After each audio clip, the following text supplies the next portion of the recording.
Welcome back to my channel. പുതിയ വീഡിയോക്ക് എല്ലാവർക്കും സ്വാഗതം. അപ്പൊ ഇന്നെ മുടി വെട്ടാൻ പോവാണ്. ബാക്കി കഥ നമുക്ക് അങ്ങനെ ഞങ്ങൾ വീട്ടിൽ നിന്ന് ഇറങ്ങി. അമ്മയുടെ കൈയും പിടിച്ചോണ്ടാണ് ഞാൻ വീട്ടിൽ നിന്ന് ഇറങ്ങുന്നത്. അങ്ങനത്തെ ഞങ്ങൾ കടയിലെത്തി. ഞങ്ങൾ തട്ടാമല ബ്യൂട്ടി പാർലറിലാണ്. ബാക്കി വിശേഷങ്ങൾ അമ്മ പറയും. അങ്ങനെ അവിടെ ചെന്നപ്പോൾ നമ്മുടെ പൊന്നൂസിന് ആദ്യം തന്നെ അവർ തല വാഷ് ചെയ്തതിന് ശേഷം അവർ വീണ്ടും ഷാമ്പു ഇട്ട് ഒന്നുകൂടി വാഷ് ചെയ്യുവാണ്. നല്ലവണ്ണമൊക്കെ ആ ചേച്ചി വാഷ് ചെയ്തൊക്കെ കൊടുത്തു. അവൾ നല്ല ആസ്വദിച്ചിരിക്കുമായിരുന്നു. വാഷ് ചെയ്യുന്ന സമയത്തൊക്കെ നല്ല ആസ്വദിച്ചിരിക്കുമായിരുന്നു. അങ്ങനെ ആ ചേച്ചി വാഷ് ചെയ്തുകൊണ്ടിരിക്കുവാണ്. അങ്ങനെ നമ്മൾ ആദ്യമായിട്ടാകട്ടെ ഇങ്ങനെ ഒരു കടയിലിങ്ങനെ പോകുന്നത്. അപ്പം കടയെന്ന് വെച്ചാൽ തട്ടാമലുള്ളൊരു ബ്യൂട്ടി പാർലറാണ്.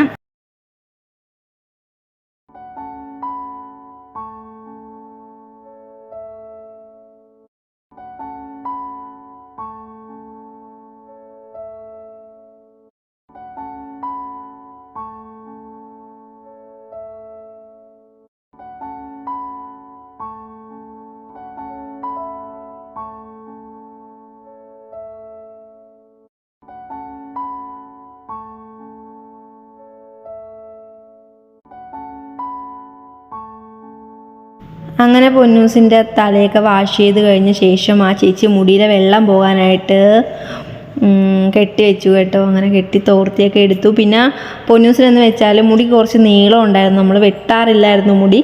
അപ്പം നീളത്തിൽ കിടക്കുന്നത് കൊണ്ട് അവളുടെ മുടി ഇടക്ക് ഇച്ചിരി ചടയൊക്കെ പിടിച്ചു. ചട നമ്മൾ ഇരിക്കളയുമെങ്കിലും സ്കൂളിൽ പോയിട്ട് വരാൻ നേരത്ത് വീണ്ടും അഴിച്ചിട്ടുണ്ടൊക്കെ പോകുമ്പോൾ ചടയൊക്കെ പിടിച്ചു. അങ്ങനെ ആ ചേച്ചി നല്ല ലെവലിൽ ഈരി വൃത്തിക്കൊക്കെ എടുത്തു. പിന്നെ എന്നോട് ചോദിച്ചു എവിടം വരെ കട്ട് ചെയ്യണം, ലെന്തൊക്കെ കുറക്കണ്ട എത്രയെന്നൊക്കെ പറഞ്ഞ് അങ്ങനെ അതൊക്കെ കാണിച്ചു കൊടുത്തു. അങ്ങനെ നമ്മുടെ പൊന്നൂസിൻ്റെ മുടി വെട്ടിക്കൊണ്ടിരിക്കുവാണ് ചേച്ചി. അപ്പം പറയാതിരിക്കാൻ വയ്യട്ടോ, നല്ല അടിപൊളി ഒരു സർവീസായിരുന്നു അവരുടേത്. അപ്പം നമുക്ക് വളരെയേറെ ഇഷ്ടപ്പെട്ടു. പൊന്നൂസിനും വളരെ ഇഷ്ടപ്പെട്ടു മുടി വെട്ടിയത്. ഞങ്ങൾക്ക് നല്ലവണ്ണം ഇഷ്ടപ്പെട്ട്. നല്ല ഒരു സർവീസായിരുന്നു അവരിൽ നിന്ന് നമുക്ക് കിട്ടിയത്.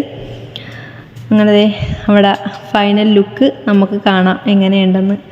ആ ചേച്ചി അങ്ങനെ മുടിയൊക്കെ വാഷ് ചെയ്തെല്ലാം കഴിഞ്ഞ് ഉണക്കി സെറ്റപ്പാക്കി എടുക്കുകയാണ്. ബാക്കി നമുക്ക് ഫൈനൽ ലുക്ക് കാണുന്നിട്ട് നിങ്ങൾ അഭിപ്രായം പറയാൻ മറക്കല്ലേ. കമൻറ്റ് ബോക്സിൽ കമൻറ്റ് ചെയ്യണം. നമ്മളെ ഇഷ്ടമായ നമ്മളെ കൂടെ കൂട്ടാനും മറക്കല്ലേ.